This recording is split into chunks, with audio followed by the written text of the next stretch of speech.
Quem sabe se por isso mesmo chegaste à realeza, para que em tal situação estivesses pronta para agir.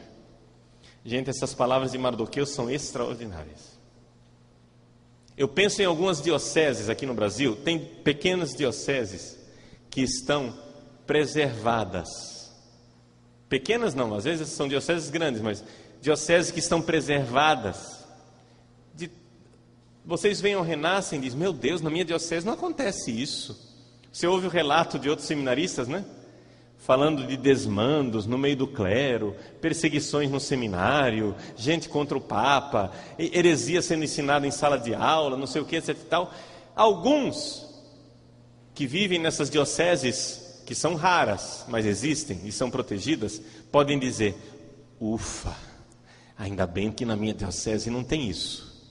Essa é a atitude inicial de Esther, que diz assim, ufa, ainda bem que eu estou no palácio real. Mardoqueu diz para ela, não pense que você vai salvar a sua vida, porque você está no palácio real, porque você está num seminário protegido, porque você está numa paróquia de ouro, porque você está na sua pequena ilha de paz.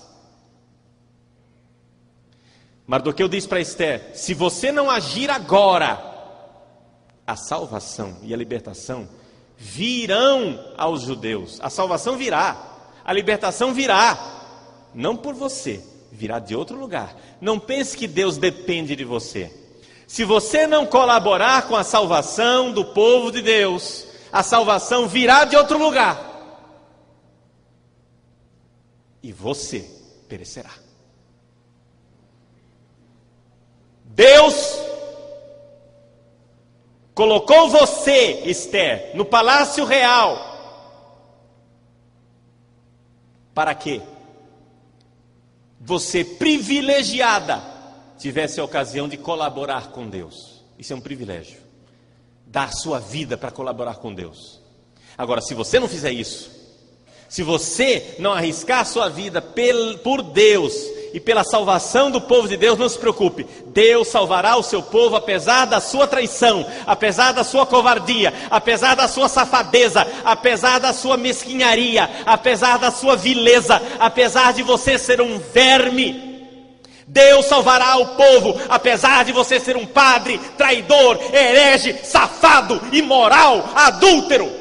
Deus salvará o seu povo, apesar de você, sua víbora, sua desgraça vestida de estola e casula, seu blasfemo, seu cachorro, seu danado ao inferno com Satanás e com os seus anjos. Deus salvará a sua igreja, apesar de você, seu cão luciferino. Deus salvará a sua igreja, apesar de você, seu servo das trevas. Deus salvará a sua igreja, apesar de você, raça de víboras e não de Abraão. Deus salvará o seu povo, apesar de você.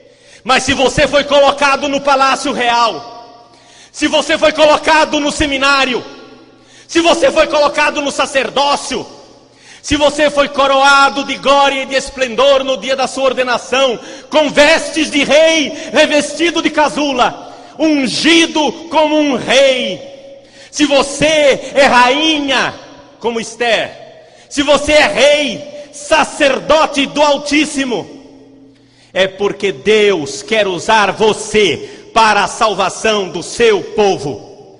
Se você, víbora perversa, trair esta vocação, Deus salvará o seu povo sem você, e você perecerá. Essa é a verdade. Essa é a verdade. Deus nos fez sacerdotes para fazermos o bem à sua igreja. E precisamos estar dispostos a dar a vida. Seja homem, e não um espectro de homem. Viril, corajoso e de valor. Dê sua vida. O martírio é o heroísmo cristão. No entanto, meus queridos, Esther responde. Esther diz assim: procura reunir todos os judeus que se encontram em Susa, e fazei um jejum por mim. Nada comais e bebais durante 3 dias e 3 noites.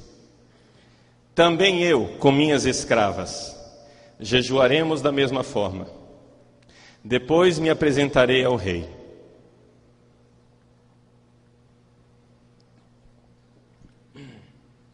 E agora vem a parte mais importante.